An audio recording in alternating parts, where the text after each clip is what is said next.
Alrighty. So, real quick, do you go by Gooperman or Church or either? What? Either's fine.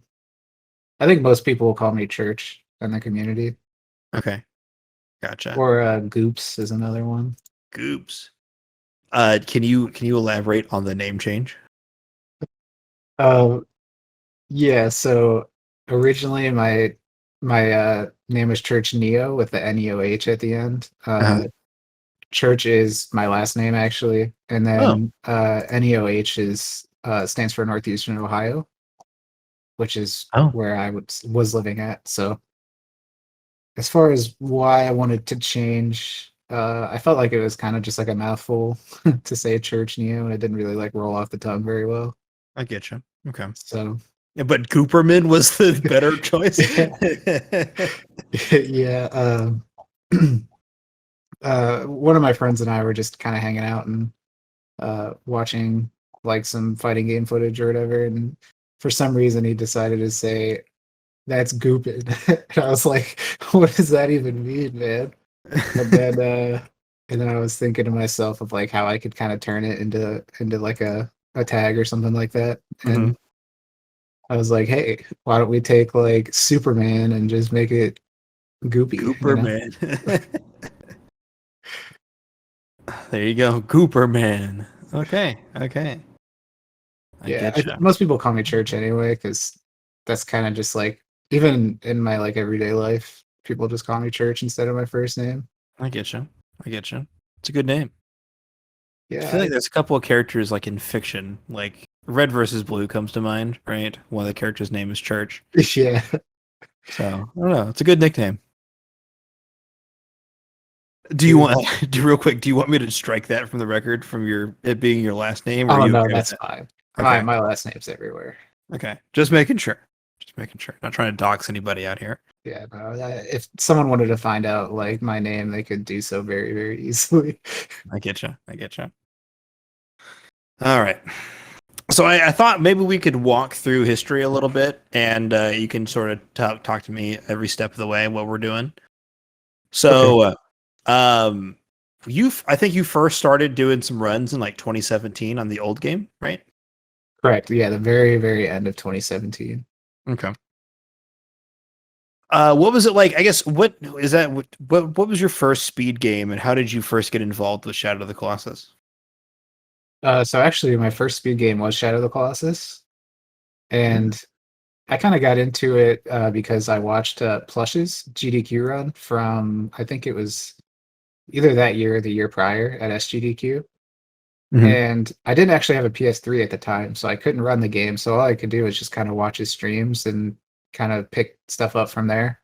And then I actually had a roommate whose sister had a PS3 that she wasn't using, so I just borrowed that and then started playing the game. Nice. Okay. You mentioned Plush. Can you tell me about Plush? Yeah, Plush is probably, I would say, probably the most legendary like North American player. I think he's from Canada, but yeah, he's like the first one to really like put in like a lot of time and effort into the boss rush category, and it clearly showed because he had the top spot for a long time. I think actually he had the top spot on the speedrun.com leaderboards. Uh, Hmm. I think there was like one or two runners who might have had a faster time, but from Japan, but he was like probably the best NA runner, I'd say. Okay. Did we know about those Japanese runners at the time, or was that Yeah, something like later on? Okay. yeah. Plush knew about them. He actually on his Twitch channel at the time, he had like a that big leaderboard, Hmm. and I think Shirapon had always had him beat by just a little bit. But yeah, he definitely knew about the Japanese runners. Hmm. Do you know much about Shirapon? I know that he is like probably the greatest player to ever touch the game. Yeah, so he started with the individual levels really, really early on. I don't know exactly like what year, but I would assume it's probably within the first couple years of the game's release. Hmm. And he put a lot of time and effort into learning the individual levels and kind of refining them and taking the records. And then he started to move on to other categories. Like I know he did have the any percent world record in the PS3 version for a while, and he also had the boss rush record too. So he's definitely kind of like a jack of all trades, I get you. but Okay. master of everything. Yeah. Okay. Yeah. Yeah. That from everything I've seen, like looking back on some of the older the whatever leaderboards we have left of the Japanese runners, you'll see Shirapon at the top of almost every single one of them. Yeah, and Um, I think it's also really cool personally that he a lot of the categories are kind of like divided up like among the players. So like some players will only do IL, some players will only do boss rush, and then some will only do any percent. And mhm, Shirpan, I feel like, was the first one who was doing ILs to really get into the other categories like that. mhm. So it was really cool to see him kind of show what he's made of in the other categories as well. Nice. The other person that comes to mind is Unidon. I Yeah, don't know how you, to I think Unidon, it's Unidone or something like that. I'm not something like entirely that. sure. I used to call him Unidone, but I'm not. Yeah, I'm not entirely sure how to pronounce it, but I Hmm. would say he's probably the original like best player. So he was like the first like best player because there's been a lot, but yeah, if there was like a Mount Rushmore, he would be the first one on there. Hmm. Absolutely. I believe Unidon is the word for sea urchin because every time I go to that webpage and Google translates the names, um, the name just says sea urchin. I'm like, oh. So, and I even looked it up, Unidon sea urchin, and it directs me to eating sea urchins and what that looks like in gourmet sounds dishes. sounds fantastic. There you go. I like so Unidone is like probably the player that comes to mind when I think of someone who is not very willing to kind of like show off his runs, at Hmm. least not to anyone outside of like the Japanese community. Right. Tell me about Uh, that. yeah, so there's one example in specific, which we actually did eventually, we were able to see how he did this, but all the top times on the leaderboard for the first Colossus, the individual levels, were probably about like 20 seconds or so, like 19, 20 seconds. And Unidone had claimed to have had a 14-second Valis. And there have been a couple of Japanese runners who have said that, yeah, like we've seen like the screenshots and we've seen the video. And just recently we were actually able to watch the video.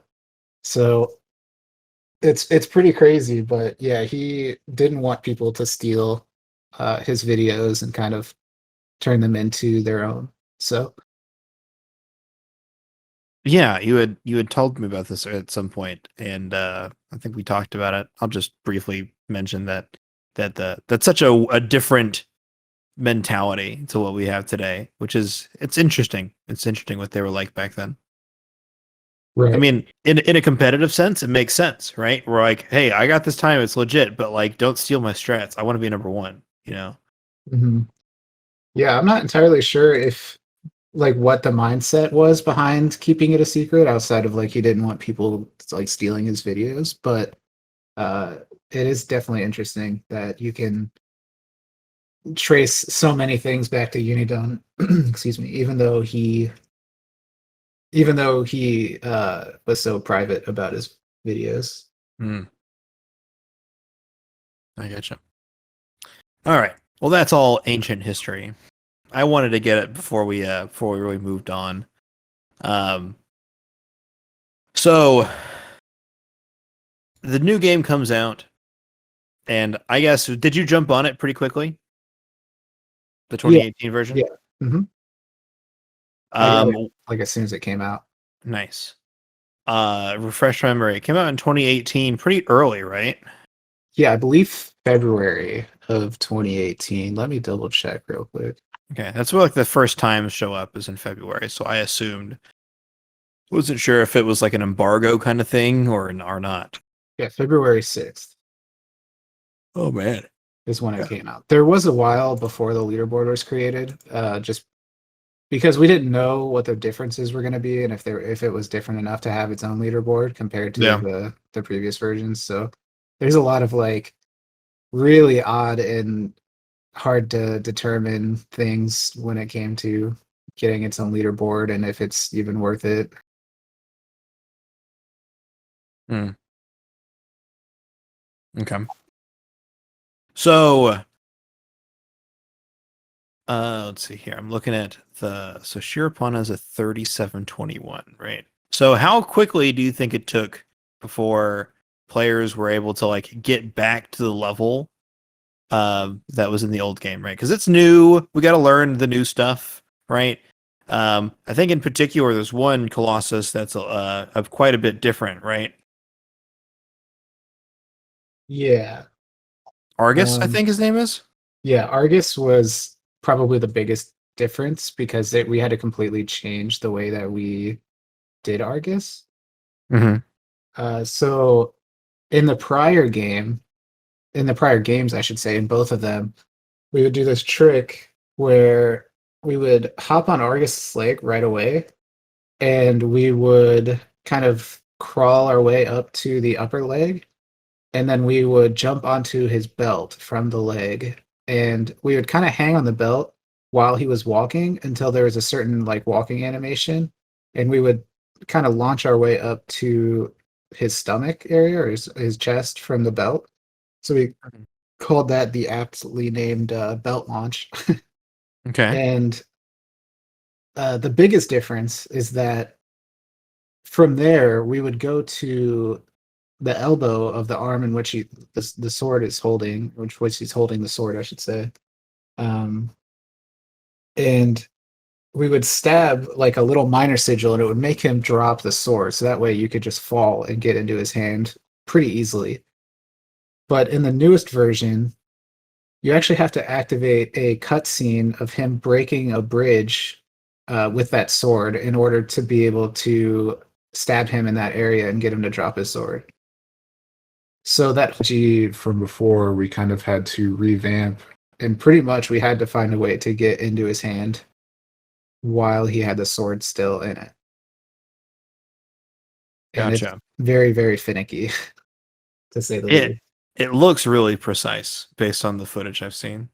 Yeah, if you're no matter where you're jumping from, if you try to get into his hand, it's very, very hard to grab the right spot to do it. Gotcha. Okay. I see some other names in here that are taking the record, like Zik and Foxy. Yeah. Can you tell me So about them? Yeah. of course. Yeah, so Foxy and Zik, they kind of came along a little bit after Plush had kind of like gotten his first run in, or his first couple runs in and dipped. Uh, so Zik is actually like a very good Spyro runner, and I was kind of away from the game for a little bit. I had learned it just a little bit, and then kind of taken a couple months break, and then when I came back, I saw Zik had the record. I was like, "Whoa, who's this guy? And how did he get a what was it, 38 something?" Yeah. I was like, "Geez." So I'm assuming they just kind of showed up and took the strats and really like took the time to grind, whereas I don't feel like anyone had really done that in the first few months of the game. Mm. Like I think Plush was good enough just to get a solid time and then kind of disappear for a little bit. And then like I said, I think I was pretty much one of the only people I think that was active as well at the very, very beginning. But we obviously got more like the longer the game was out. But yeah. Okay. So Foxy and Zik came along like a couple months after the game's release, and they really put in the time and the work to whittle the time down. Nice. Were they names that you had seen from the PS3 version at all, or were they No, totally new? they're totally new. Gotcha. Okay. Interesting. It's I interesting think how a new version brings so many new people.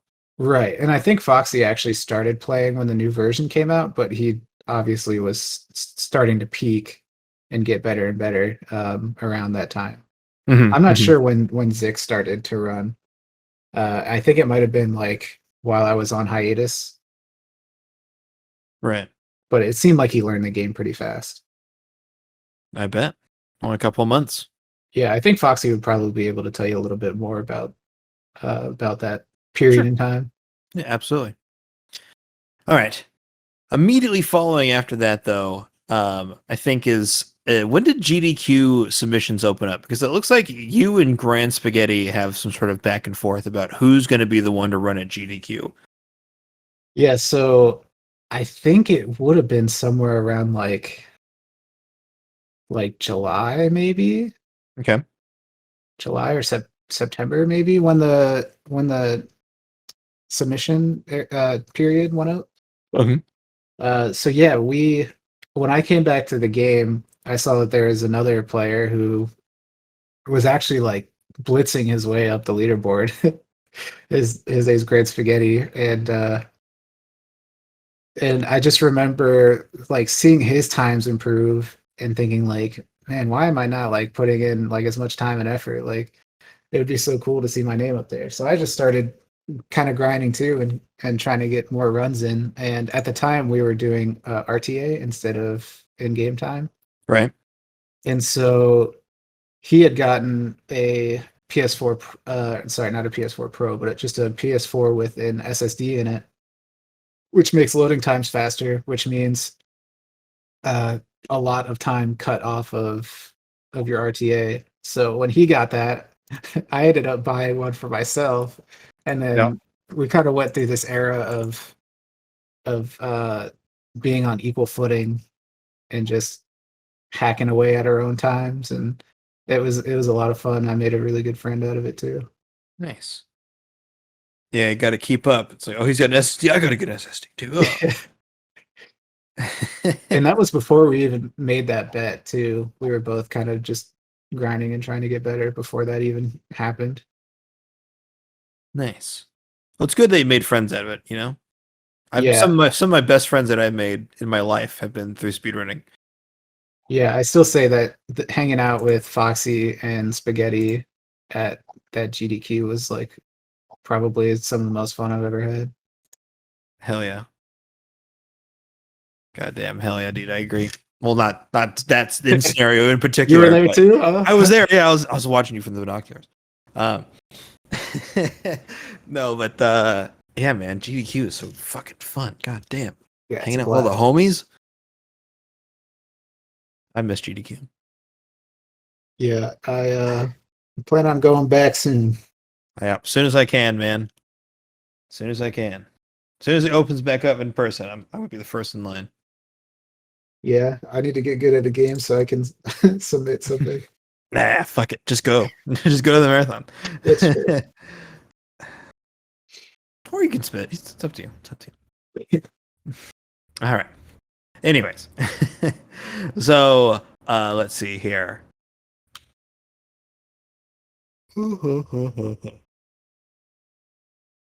You said Plush went on a bit of a hiatus. He got that first record initially, and then he kind of disappeared. He does show up again. There's no video, it looks like, though. Yeah, I think that's like his only record that doesn't have a video. I'm not sure entirely what happened to it, but he did show up uh, and start running again while while me and Grand Spaghetti were on the rise. And then I think he ended up taking the record from Foxy, and then I took the record after that, and then Plush I think took it back. Mhm. There's actually a really funny story. Let me see if I can remember this properly. But so Grand Spaghetti had gotten like a world record time, Mhm. but the funny thing is Plush had gotten the time like a faster time a couple days prior, and didn't submit until like afterwards. So I think Spaghetti might have had the record for like literally a day, but it was still unofficial. Or it still like wasn't even the record Yeah, technically. it's retroactively taken Yeah. away. It was the record on the leaderboard, but there was still like Plush's run that was a little bit better. That's a feels bad, man. Yeah, so all three of us, actually, I would even say all four of us were pretty close. I don't think Foxy was super active once he got the record, just because that's kind of what tends to happen a lot of times Mm-hmm. for any game, really. But Getcha. yeah, he did make his way back eventually. But that period of time was awesome, where it was just all of us kind of trying to get the record or at least improve our own times. Mm-hmm. This is right around the time where we switched to IGT, right? Yes. The switch to IGT was probably my single greatest my single greatest contribution to the community. So I was kind of upset with the whole situation about how like hardware differences can kind of keep people from I think their position on the leaderboard. And Mm-hmm. there obviously anytime you don't have access to those kind of things and your time like should be better than the other times, they're just not because of hardware differences. It can be pretty frustrating. I agree. So I was wondering why we never used in-game time, and I think the universal answer that I got was just, well, we don't even know how it works. So that's kind of what I put on the detective hat, Uh-huh. and because we wanted to figure out why it was so weird. Because we've done like very very brief testing before, where we would kind of let like a timer run in the background of a run, and then compare it with the timer at the end, the in-game timer, Mm-hmm. and we would see if the differences made sense over a couple different runs that we timed that way, and they didn't really make sense. So that's why we never switched. But I did a lot of research using the in-game timer because there's a section in the pause menu that shows you how long you've like been playing the game for. So what I did was I took aggro and I went on a nice little run for however long, like a minute or so, and then I Mm-hmm. compared it to how much time I had gained from the in-game timer. And over the course of like many trials, we found out that the in-game time runs at 10%, or I'm sorry, 90% of real time. So it's Whoa. 10% slower than real time. Weird. Yeah. And we also had to figure out where it was counting time to, because clearly there's a big difference between the RTA and the in-game time on the leaderboards. Right? And that's more than just 90%. So a lot of it is the timer doesn't run in cutscenes, but the timer runs anytime you can move wander, even if it is like a cutscene that you can move wander in, which there's only like two or three of them. Right. So anytime you can actually physically move wander, the in-game timer counts. Okay. Doesn't it slow down in the slow-mo version when you do the final stab? It does, and that's actually like part of like certain strategies. That's why a lot of times when you finish with a jump stab, not only is it faster because it deals all the damage immediately without needing to charge, Mm-hmm. it also cuts the timer off like immediately instead of doing a normal stab where the timer slows down and still keeps going. Interesting. But as far as in-game time with boss rush goes, or as far as boss rush goes with in-game time, Mm-hmm. it's a lot different than 90%. The reason we didn't do it before was because I think we were kind of just lazy about it, honestly, and it felt pretty convoluted to have like a spreadsheet where we added up all the times and stuff like that. And we also were like worried about splicing and pausing and stuff like that. Mm. But I think in the long run, it ended up being a lot better because we have this system where when you beat a Colossus, you put the time into a spreadsheet that will calculate all of your times and Yeah. add them all together. So Nice. it makes it a lot more fair, even though it might be a tad more work. Yeah. And I think anytime that you have access to an in-game timer, if it's like worth a damn, you know what I mean? It's just a good idea to use it because it levels the playing field. You know, Exactly. especially in a Especially, game. Yeah. I was just gonna say, in this modern day and age where you can put whatever you want in your consoles and stuff like that. You can put an SSD. You could, you have different kinds of SSDs, and Mhm. on PC it's even worse because there's, all the Million different. parts. Yeah, Exactly. All right. As long as it's the same for everybody, even if it is 90% of real time, as long as it's the same on a PS Pro as it is on a PS whatever, regular PS4, so who cares? It's the same. exactly. All right. So that was your doing. It's kind of funny that you had this big push for it because I think there's a record here where it's like you and Plush came down to the wire and you beat him with IGT, but he beat you with RTA. Yeah, that was that. I'm not gonna lie and say that wasn't a motivator to kind of like work out the in-game time thing, but Mm-hmm. I will say that it was unfortunate uh getting second place when your time was better Mm-hmm. overall. So, but I feel like it was for the best, anyways. Regardless, it just kind of stinks to be in the position where it looks like you're doing it because you just won first place or whatever. Mm-hmm.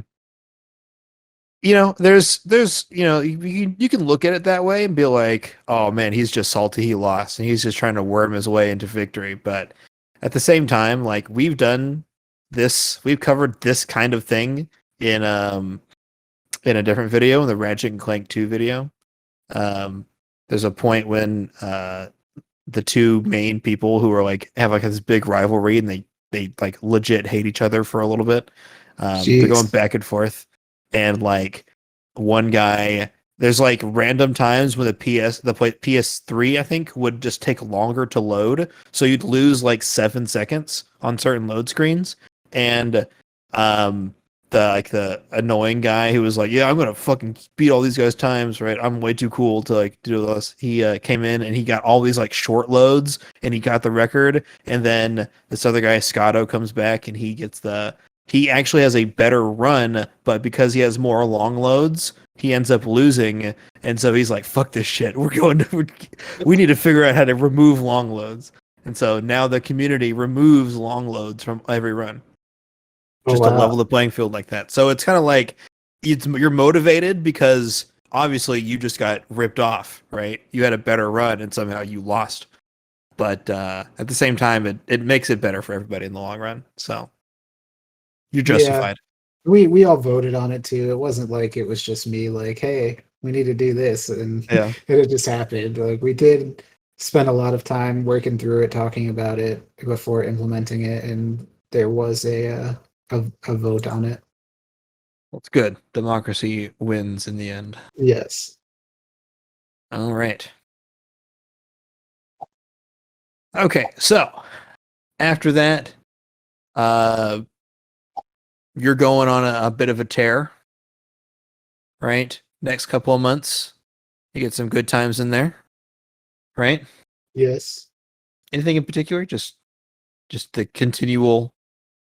Yeah, it felt good to finally get the world record, and um I think my favorite thing was getting that GDQ submission in and actually running at GDQ, and then I think like the day after I got back from GDQ, I beat my previous PB, so I got another like world record again, and just that feeling of continuously like besting yourself Mhm.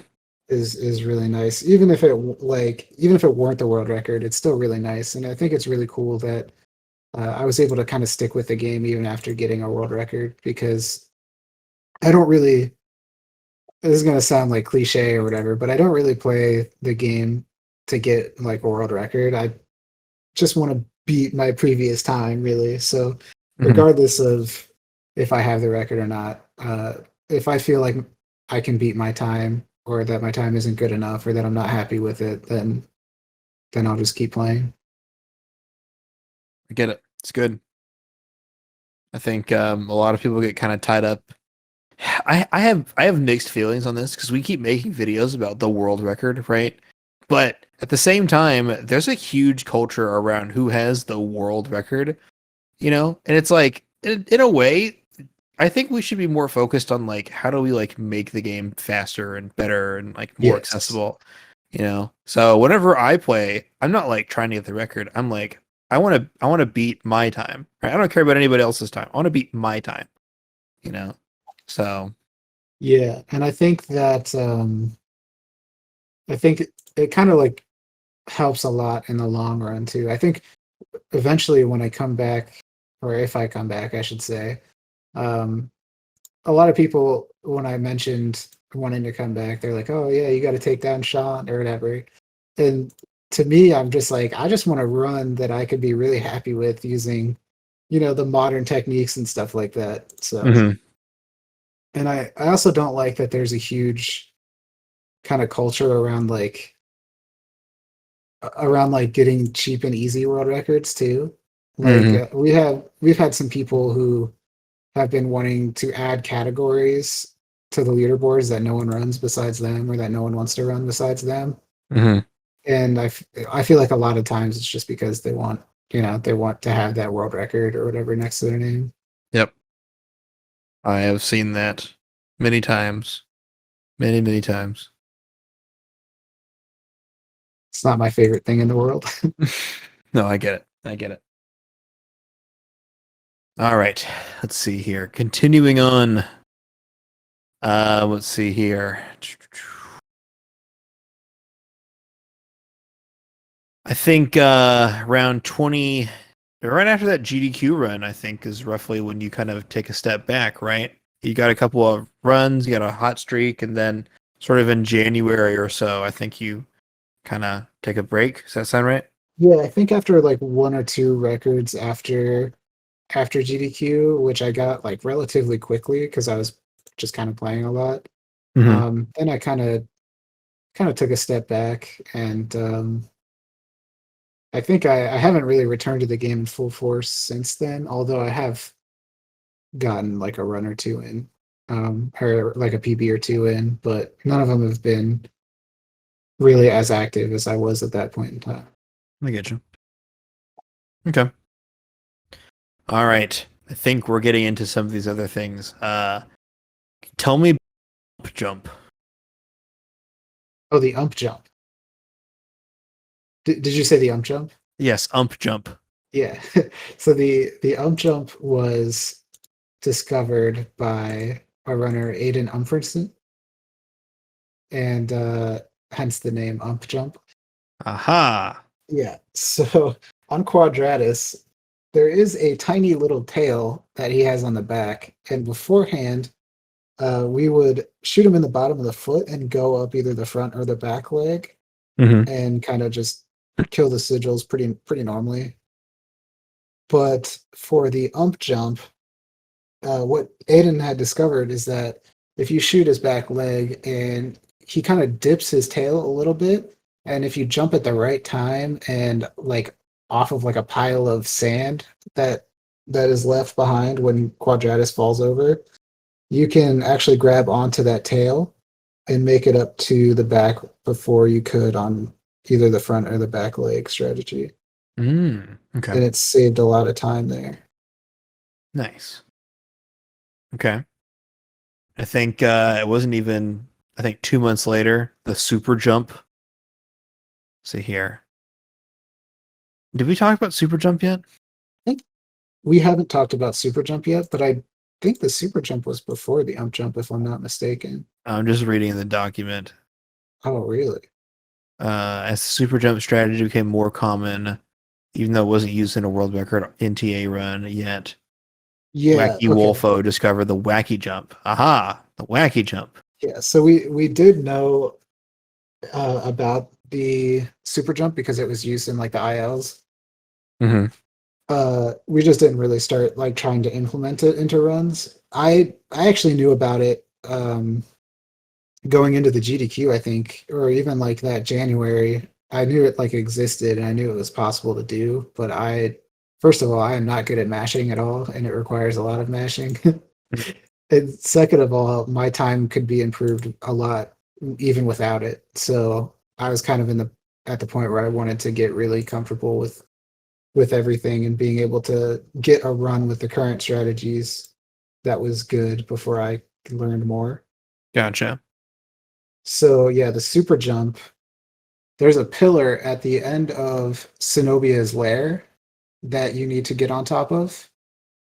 And beforehand, what we would have to do is we'd have to run to these set of stairs that are kind of close to that pillar. And we have to jump off those stairs and grab onto like a little arch thing. It's like part of the architecture in the area.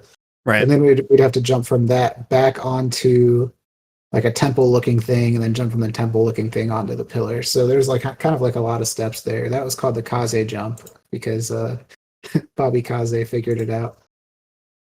All right. But the super jump, instead of doing all that, we would just run up to the pillar, and you can kind of clip into it if you jump at the right angle at the right spot. You can kind of clip into the pillar, so when you're mashing the jump button, it kind of like shoots you upwards a lot higher than you normally would go when you would do a jump. Gotcha. Yeah, it allows you to grab onto the. Actually, it could launch you in very different heights, but it allows you to grab onto the pillar. So Gotcha. Okay. And what is this wacky jump?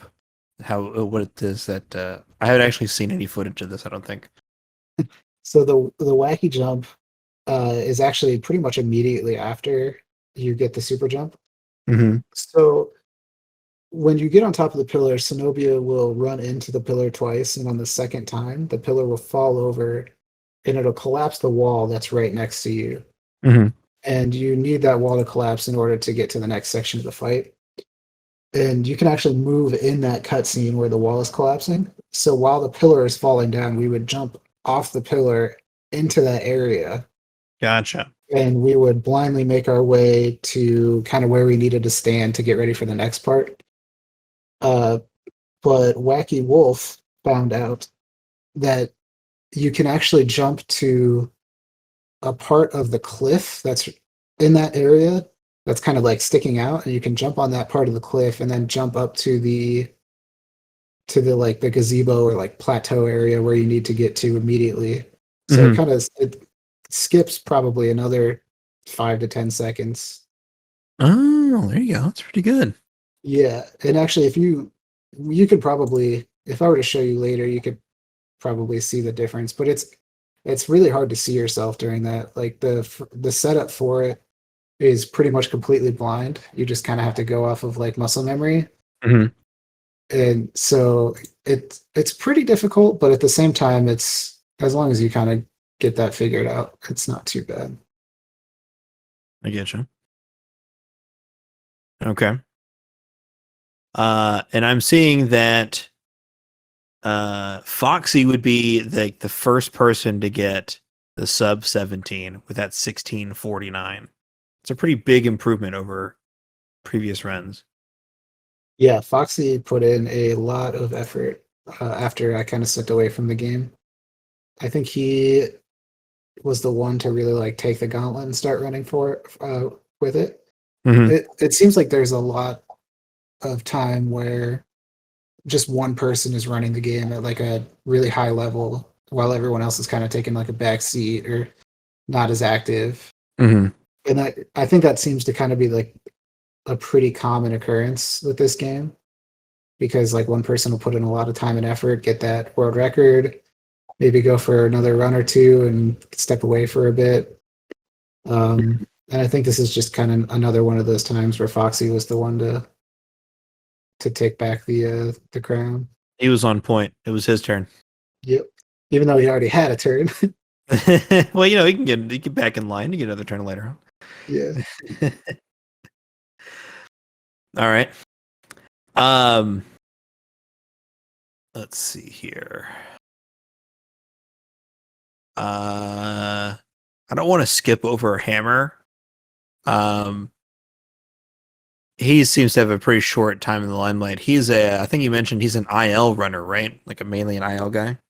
Yeah, we Hammer is probably one of the coolest runners, I guess, or one of like one of the coolest cases because he's an IL runner and he actually took the time and effort to really take those ILs, which were pretty inconsistent, and get them about as consistent as you can be at them. I won't say like there's a huge there's like a high success rate on them, but he wasn't scared to do runs with those, even though his success rate with them was higher than everyone else's. They were still really difficult. Mm-hmm. So like the Avion like jump stab on the wing, he was like the first one to start doing that in runs in this game. They had been done in previous games by Shirapon, uh, but in this version of the game, he was like the first one to really start going for those. Gotcha. I see a And bunch of other little things here too. yeah, like the Gaius IL, I think he was doing, which is like very, very difficult. He was doing, I can't remember any of the other ones that he was doing, but he was just really good at those strategies, even though they're still very hard. Mm-hmm. So, last but not least is Inception, Sean, right? Mm-hmm. Inception. Um, and we'll get more into him in a minute. But so Hammer is this big IL guy, and then he doesn't want to get that many more records after that. I don't think he does get any. But did that change like the runners' mentality? Like, did everybody else try to adopt that kind of those strats, or did a lot of people kind of go back to doing the way they had been doing? So I would say, yeah, a lot of people were way more considerate in regards to using IL strats. I think shortly after Foxy started like trying to learn how to do the jump stab on the Avion's wing, and I even put a lot of time into that. I started actually trying to do IL strats just in general, just to like kind of get a feel for them and if I could make them consistent. Like I remember one stream I was probably streaming for like an hour and a half, 2 hours of just doing the same IL over and over and over and over again. Man, I was doing malices and was trying to see if I could do it and make it consistent, but unfortunately, I was not able to figure out a way. But a lot of people definitely considered using IL strats or at least practicing them enough to try to use them in runs. mm-hmm. I think this time period actually too was probably the most active, or at least like maybe right afterwards, because at this point in time, I think I came back to running the game at least a little bit. I don't think I got really any PBs. If I did, it wasn't a major one. Right. And I never got the record back, but I do remember playing a little bit at this point in time. And then Tic Tac was pretty much like done with his come up. Like he was already at this point, he was pretty much like one of the best runners of the game, and he was running. Hammer was running. Foxy. So at this point in time, Aiden was running too. We had pretty good competition. And then once Sean and JK came along, that's when like everyone was playing. I get it. What was that like seeing like all these people playing? Because you mentioned in the past that a lot of times it feels like there's only one person playing, but now all of a sudden it's a cacophony of people. You'd have half a dozen names you just listed. People are all playing the game. People old and new are all jumping in. What was that like? It was honestly really, really awesome because for someone who's played the game for so long, seeing like people come and go in waves was pretty frustrating because the game I think is such a fun speed run. So just to see people like Ruby and Tic Tac and JK and Sean come in and play, and Azimba started doing boss rush again, and so just like seeing all these people get good at the game around the same time was was really awesome. Oh yeah. Okay. All right. Um, tell me a bit about Tic Tac. I mean, we kind of mentioned that. Well, he was Wacky Wolf at the time. I think he changed to Tic Tac, right? It's the same person. No, Who, actually, who am I thinking of? uh, I'm not sure. Tic Tac has always been Tic Tac. Okay. Yeah, Wacky was another community member. Okay. Ignore me. I don't know what I'm talking about. Why did Oh, I that's think no problem. They, that? you might want to cut this next part for the record, but they were dating at the time. Ooh. All right. Yeah, Well, we'll leave that off the table. But yeah, oh, you know what? In the document, it says Tic Tac / Wacky Wolf. yeah. Uh, They were together a lot. So gotcha. Okay. I think I just conflated it with like, oh, Church and Gooperman. yeah, Okay. yeah. I get you. Okay. All right. Anyways, so Tic Tac. Tell me about Tic Tac. What's Tic Tac like as a runner?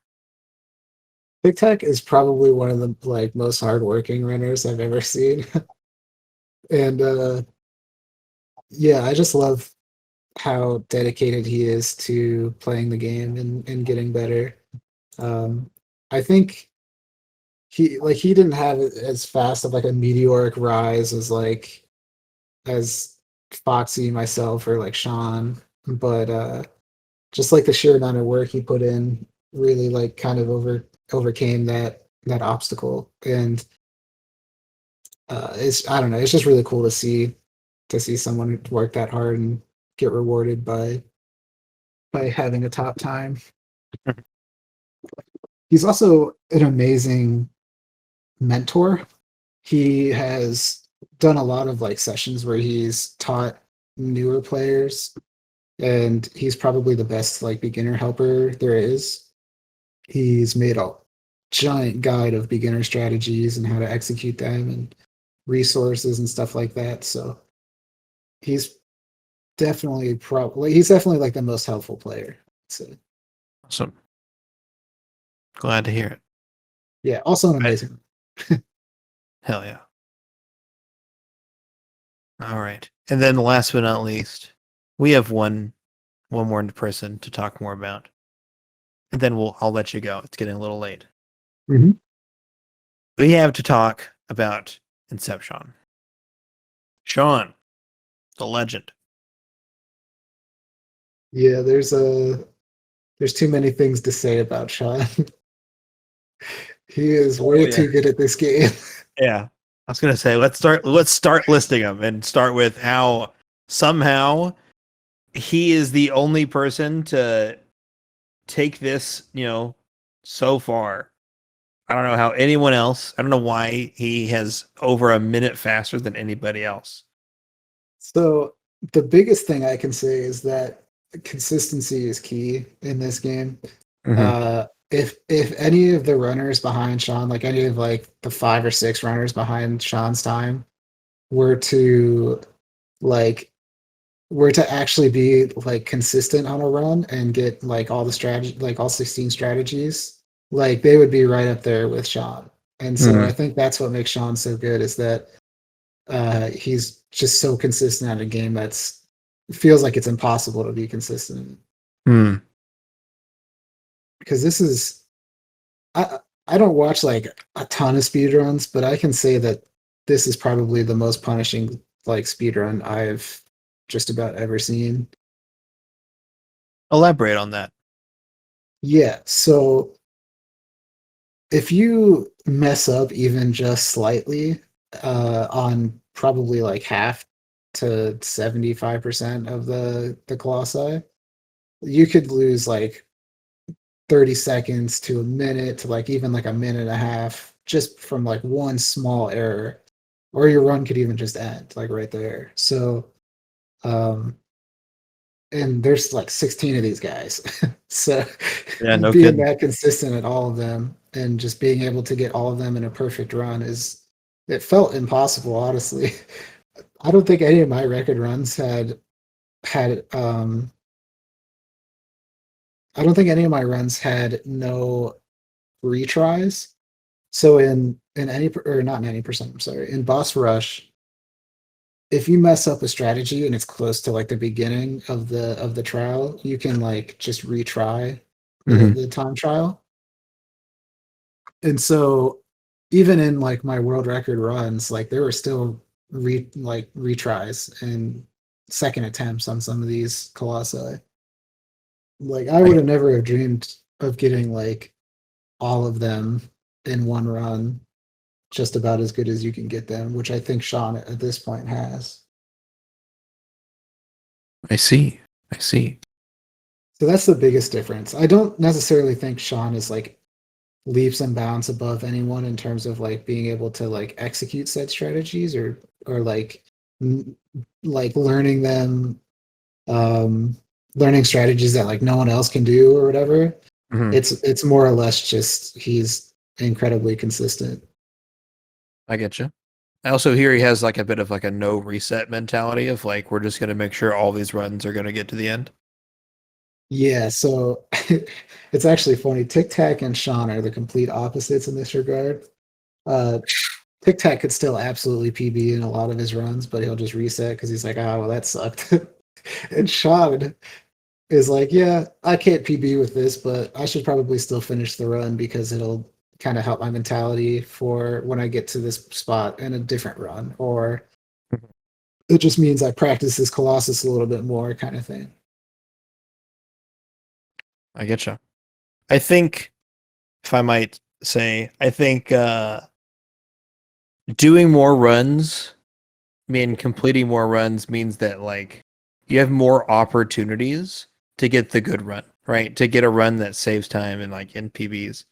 I'm trying to think. It feels like a silly thing to say, but it's like when you actually play the run to the end, more runs are going to PB than you think. You know, it doesn't look like it, but you're going to get more runs done. And getting more runs done means that when the right run happens, you're going to be more prepared to get it done because you've been there. You just keep going. You know, Exactly. I get you. Okay, good. Yeah, I was just gonna say there's also like a lot of strategies since Sean has been running that have kind of come to light that a lot of people have like tried implementing and kind of like half succeeded, whereas Sean is just so consistent that once he picks it up, he kind of just has it and he can do it. Um, Okay. so like the jump, for example, I think was started to be implemented after he started running, I think if I remember correctly. And if it Okay. wasn't, it was around that time. But he was able to like learn that really easily, just kind of just kind of always have it consistent. Whereas other people, especially myself, I am not very good at the strategy. Uh, we're not as consistent at it and learning it. So, and I think a big gap right now too is that he's just like learned all those strategies, and a lot of people have kind of taken their time on doing that. Okay. All right. So, sort of wrapping up here. It's always interesting to sort of look at where we are and where can we go from here. You know, like what what do you see for the future of Shadow of the Colossus speedruns? So the cool thing about the Shadow of the Colossus speedrun community, especially now, is that we are also invested in the other two games. Beforehand, our Discord server was basically just a Shadow of the Colossus speedrun server instead of a Team Ico one. We had the other games there, but no one ran it. But we've had a couple people come in and start running the other games, and so now everyone is kind of like getting their feet wet in the other games as well. Mm-hmm. So I think for right now, it might be a little bit of a slow period, considering that other people are running other games from Team Ico. Right. But I do see a lot of people continuing to run the game, and hopefully here pretty soon, once I get settled in at my new place, I'll be one of those people coming back. Hell yeah, brother. I want to see it. I want to see Church, Gooperman, #1. No.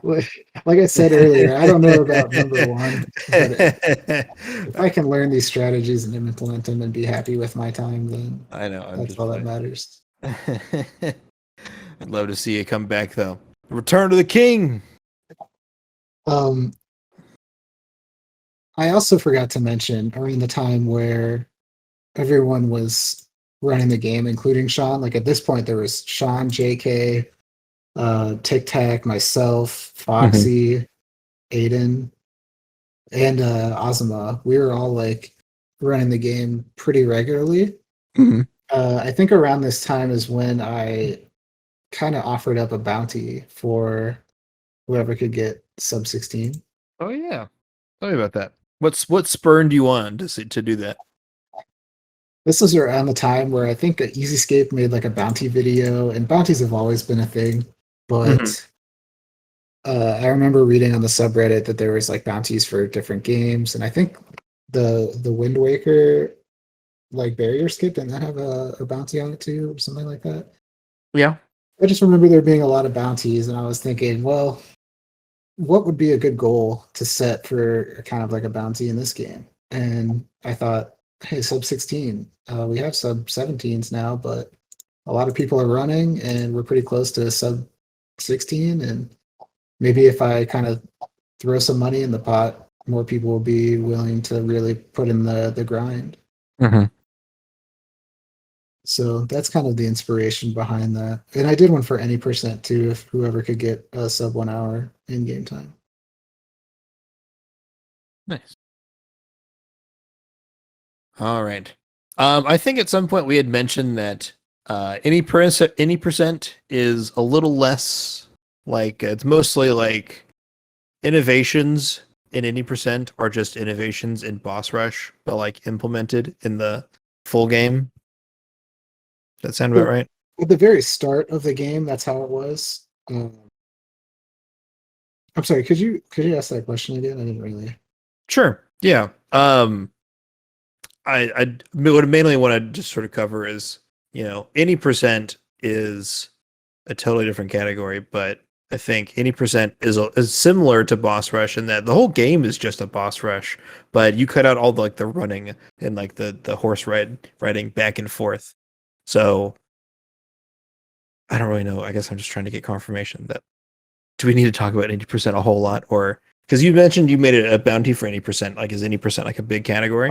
Oh, it's relative. It's like decent size. I don't think it's as big as Boss Rush, but it's just about as big. But then again, I think there's a lot of overlap between 90% and uh and Boss Rush. I do think maybe something that's important was mentioning distortion too at the very Oh yeah. beginning of the game's lifespan, at least the 2018 version. Hmm. Distortion 2 would put a lot of time into figuring out strategies for this new version of the game that didn't exist in the old version, or at least slight changes that needed to be adjusted. And Hmm. so, yeah, Distortion put in a lot of work, and he was only an 90% runner, so that's why maybe um, seeing a couple like the Argus thing, the initial Argus strategy for this version of the game was way harder than it is now, in my opinion, and it's way more risky. But he was the first one to find it, and he was doing it at 90%. So There you go. Shout outs to Distortion. yeah. Um, uh, how specific, like how in depth do you get with like strategies in your videos? That's a good question. This one feels like a video where we can really kind of dive in, um, because there's only 16 levels. You know what I mean? There's only Mhm. 16. Like, I mean, it's funny to call them levels, but it's They're 16 boss levels. fights. They're It's the levels. entire game. Yeah, it's the Yeah. entire game. It's 16 boss fights. You know, like if we didn't go deep into strategy, right? It would feel disingenuous. It's like, what are we talking about here? This is the perfect opportunity to talk about, to go really in depth, because I think by the end of it, all of the viewers should be pretty familiar with how every single one of these fights goes. You know? Yeah, that'd be cool because something like Argus is like really interesting because it started off with like the belt launch, and then there's the strategy that Distortion discovered, which we knew about in the PS2 version because the PS2 version has different physics than the PS3 version, and we couldn't do it in the PS3 version. But once we tried it in this version, it worked because the physics are more close to the PS2 version. So it's a whole lot of chaos there, but Yeah. so he figured out that we could do that leg launch that we do on that Colossus, where we jump to his like chest or head from the knee.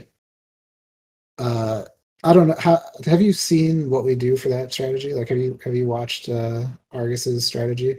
I've Like seen some the runs. thing? I'm not familiar with the knee launch. I remember the hand stabbing thing and that much. Yeah. But So we what we do now is we get onto the leg and then like jump directly to the leg or from the leg to the hand, and Mhm. we stab the inside of the hand, and then we jump back to the leg. And when Argus starts walking, we use his animation from when he's lifting his leg up to launch ourselves from the leg all the way up to the head. Gotcha. But what distortion didn't do that first, or he didn't do that second. I mean, he did it immediately. So he got on the leg and launched up to the head.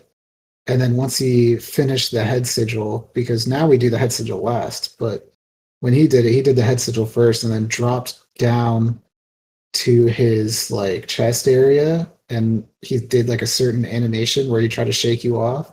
And as soon Mhm. as that started, you would drop all the way to the ground, and then he would like just be kind of waiting there for the animation to kind of end, and he pulls his hand back, and he would jump from the ground into the back of his hand. And so it was a Gotcha. lot different from what we do now, and it was a lot more difficult, if you ask me. But it's kind of cool how we figured out, like, hey, why are we losing runs to this when we could just try to get into his hand first? So, There you go. so just stuff like that, Innovation. I think is like really cool, and I think would be really cool to cover. Absolutely. Absolutely. In the time that you were talking about that, I looked up Sean's video and then I found Argus, and then I watched him do the knee launch to the head, which was pretty nuts. Yeah, so we used to do that first. Like if you watch Distortion's like world record run, I think, or Distortion's like uh run on the leaderboard, Yeah. I think he does like the really difficult to do strategy because yeah, he messes it up a bunch too.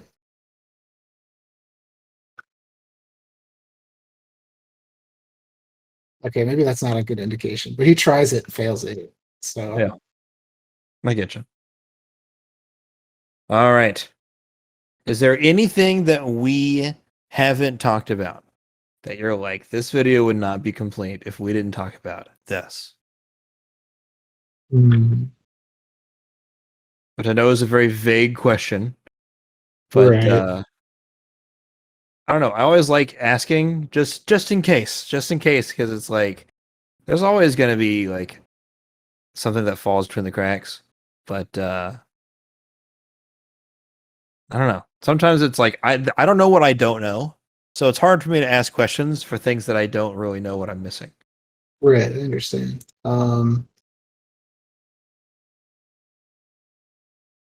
I would say just like the like initial wave of strategies from like the PS2 version, like when it first released, and just how quickly the Japanese scene was able to find like the strategies that we still use today, even if they are kind of edited or revised. Mhm. It's just crazy how well they were able to find those things back then, and even though they didn't do full game runs and they only did ILs, they shaped the way that we do boss rush today. Absolutely. It's gonna be a big topic that I want to talk about in the video. So I think that sort of idea of like these guys found all the optimal strategies so much so that a lot of these are like essentially the exact same strats we use today. Yeah, Or well, and not exact, but yeah. I think it's also really cool how dedicated like they were to putting in like the effort, because a lot of games will come out, um and people might try to like run them for a little bit and then they kind of just die off or whatever. But Shadow of the Colossus has been around for let's see here, Like 16 years now. yeah, something like that. Yeah, 16 years. It came out in 2005.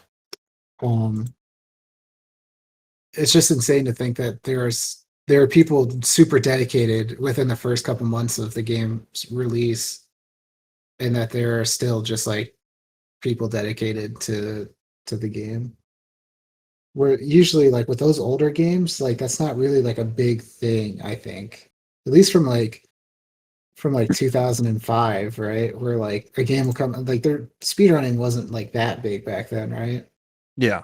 least I wouldn't Not imagine. then. Yeah. It was But to very ha- niche. but to have so many people from Japan just like grinding, and then Brazil and South America eventually kind of caught on too. And I think the games like Prestige as like this game that's unlike any others is kind of like another reason why, because it's such a classic. And yeah, Absolutely. having time trials also like really helps. Like if the game didn't have time trials, Oh, I don't absolutely. think we would be as big as we are now. Yeah. That's the craziest thing is that games with built-in time trials, like that's the perfect territory for speedruns, especially in an era before timers and things like that. It's like, yeah, a couple people did speedruns of Zelda games, but like, nah, man, you don't get it. People grinded time trials. Yeah, Even like Mario Kart, even Mario Kart back in the day, that game had time trials because it had a built-in timer.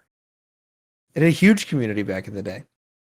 yeah. We would not be even close to where we'd be at today if Ueda didn't include like a time trial, which is very interesting for this kind of game too, where it's like a really sentimental game, and it's not like it's one of those emotional games, right? That in like a one in a lifetime kind of game. It's not like a kart racer, or Yeah. or like another Zelda game. Like this is like this game doesn't happen more than once. hmm So the fact that Ueda was just like, yeah, let's put it in a time trial. Let's see how fast. Like, let's put it in a challenge mode for how fast people can beat these. hmm So I just think that's a pretty cool coincidence, or pretty cool pretty cool happening. A decision that changed history. Well, yeah, our history. Hey, still, it's someone's life changing. Not many lives, but some lives. Yeah, it changed mine, that's for sure. Hell yeah. All right. I think that's all that I have for you. Cool, cool. Alrighty. So thank you so much for chatting with me. Let's go ahead and end this recording here.